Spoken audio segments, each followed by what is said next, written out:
والله أنا كنت تعبانة وجيت حقنت.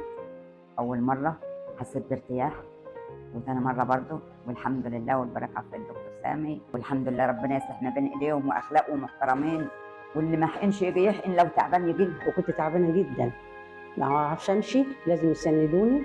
ما بقدرش اتقلب وانا نايمة. جيت حقنت الحمد لله، والحمد لله والشكر لله. رحت العمرة، أديت المناسك كلها الحمد لله زي الفل والله. الحمد لله، دي شهادة الواحد يعني ايه يتحسب عليها. أنا كنت تعبانة ونايمة يعني طريح الفراش، رحت للدكتور في القاهرة وعملت إشاعة وعملت تحاليل. دكتور كبير مش دكتور صغير، يعني مفيش داعي لذكر الأسماء. فقال لي لازم تغيير مفصل. فأنا في التلفزيون وأنا قاعدة كده لقيت الدكتور سامي بيتكلم، وكان الأستاذ هاني شاكر معاه وناس تانية الفريق بتاعه. فأنا قلت لبنتي خدي الرقم واتصلي. اتصلت وحجزت، وربنا أراد جيت حقنت المرة الأولانية. ما شاء الله أنا ما كنتش بقوم من على السرير ولا بعرف أنام على جنبي ولا أتحول من جنب لجنب، ولا الركبة دي أعرف أتنيها ولا أدخل الحمام إلا بعكازين في إيديا كده.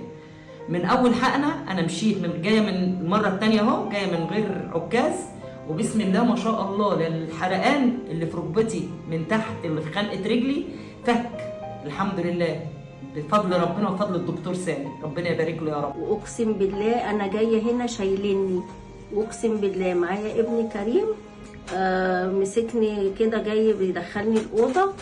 شالوني الممرضين، يعني مش قادره اقول لكم بيعاملوا الناس ازاي. واقسم بالله وحق لا اله الا الله ان انا ما كنتش بمشي، وعندي قطع كلي في الغضروف الركبه اليمين. وبعد كده خدت 4 جلسات وكل الكلام صح، 2 عليكم و2 علينا واحسن، وبعد 6 اشهر بيكشف ببلاش. واقسم بالله انا ماشيه اكلم الناس في الشارع، والله انا جيت استنيته على الباب، الناس بيسالوني، قلت اللي يرضيني بيه من ربنا.